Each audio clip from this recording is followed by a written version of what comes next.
Karen Read walking out of court with hand over heart and a major win in her murder trial redo. I just want to say two things.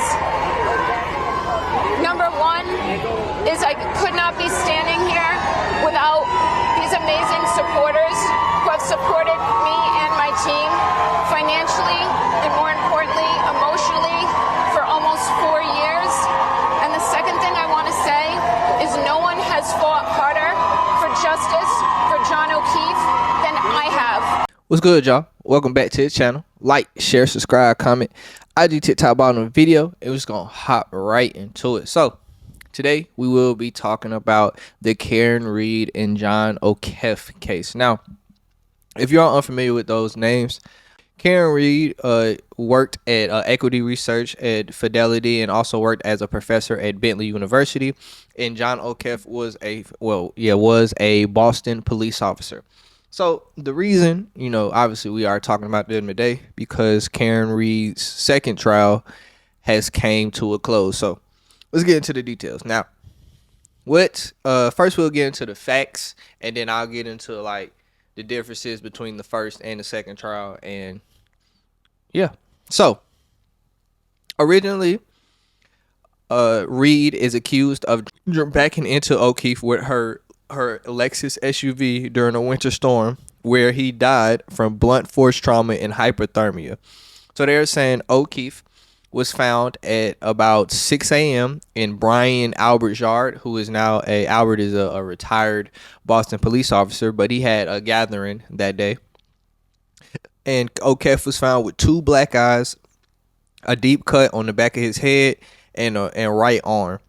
Now, the prosecutors claim that Read dropped O'Keefe off outside of Albert's house and backed into him with her Lexus SUV while driving drunk and drove off. Read's defense the whole time has been that O'Keefe had a long-standing agreement with somebody who was at Brian Albert's get-together that I said happened and was injured during the argument and then attacked by Albert's German Shepherd, and that Read was a victim of a police cover-up. Okay, getting into basically what happened the first trial. The first trial, what ended up happening is the ending verdict was a mistrial because the jury had been deadlocked for 5 days straight. So what they presented as evidence at the first trial, first let me say this. She is originally on trial for second-degree murder, manslaughter while operating under influence, and leaving the scene of a fatal crash. So, like I said, so what they evidence that they are presenting. So this one is, she also stated, Read did, that when O'Keefe walked up to the driveway to the side door of the house of Albert and his family, he failed to let her know that if she should come inside, and she left. To me, that is very fishy, because I know I'm from the South and Southern hospitality, and some people just do things differently, but it's normal for like when you drop somebody off to at least watch them walk inside. So pulling off before they walk inside is interesting. Saying she failed to let her know, I'm guessing she's saying that she did walk him inside and that he just never turned around and said anything. But if y'all had a conversation like previous that said, I'm gonna just go in there and see if you should come in or not, I think you would at least try to have a conversation with him about, at least, or text him or something like that if you really was like, I'm finna come inside. But the fact that you just drove off without knowing, that's a little weird to me. But that's neither here nor there. But so from the looks of it, they're saying that Read is the one who actually found him in the yard with his injuries. So Read found him. So that does make it a little different because, or it does help her case. I would say that because you gotta think, if she came back looking for him, it's either, you could look at it about 2 different ways. In the case of the prosecution, you could look at it as she's coming back to the crime scene, as we know a lot of murderers and things do that. Or you could look at it from the defense perspective that she was worried about her significant other just not coming back. She walked in the house and he never said anything back to her. And so she was just looking for him and found him. So you could look at that both ways, but that's definitely an interesting detail. So in the first trial, they presented evidence that John said, I fucking hate you. She had a voicemail that said, John, I fucking hate you. So it's alleging that they may have had an argument, previous to, her dropping him off at Albert's residence.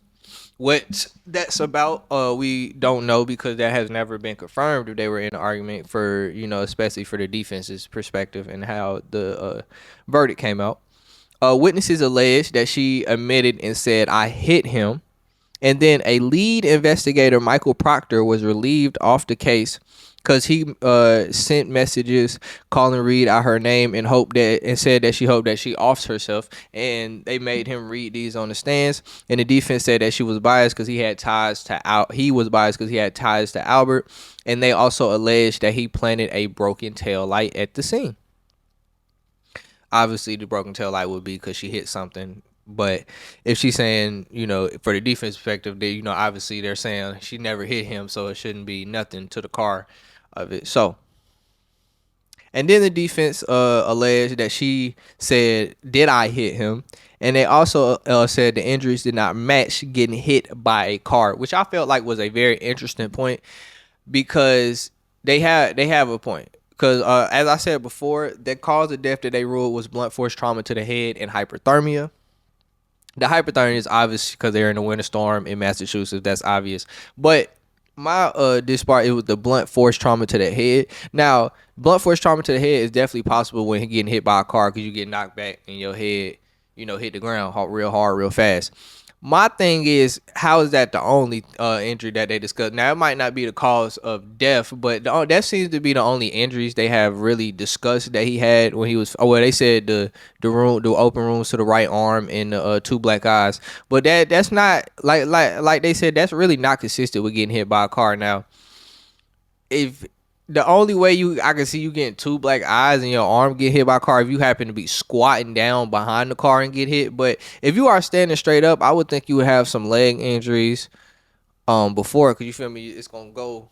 If you getting hit, you might roll under the car, low key, or it depends. If you get hit fast enough, you're gonna get hit back. But if you get hit at a slow pace, you might roll, like your leg's gonna get taken out first. But him not having any kind of other injuries, that it's just a wound on his right arm and not like no type of lower body injuries or maybe even internal bleeding. Internal bleeding could have definitely, if he got hit hard enough by the car. But I do agree that these injuries are not very consistent with getting hit with a car.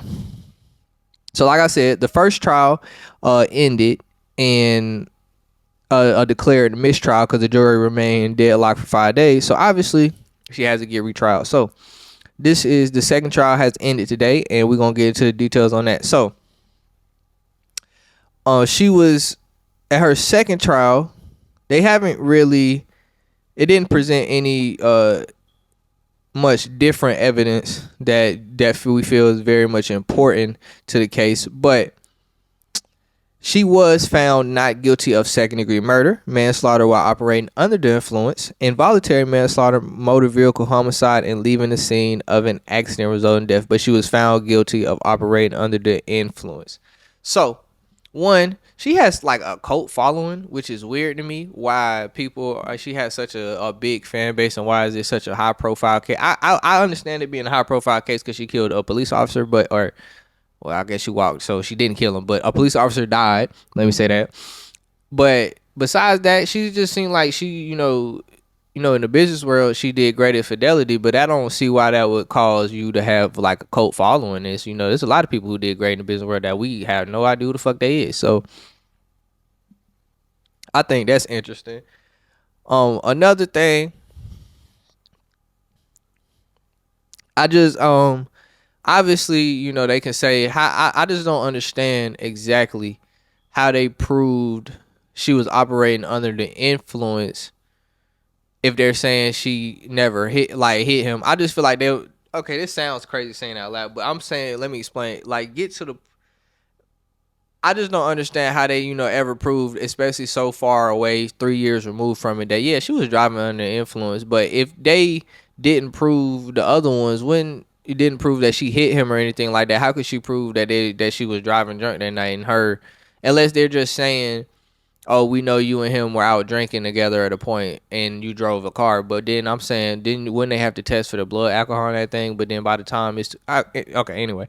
Anyway, why did that not become a thing in the first trial? Anyway, but in my opinion,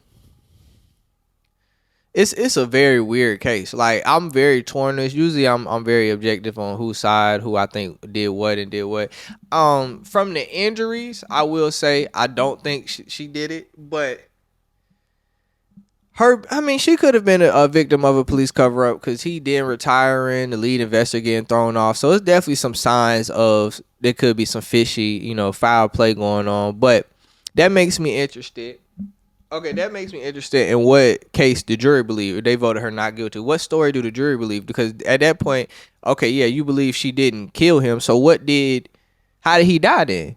Because two black eyes in a wound to the arm.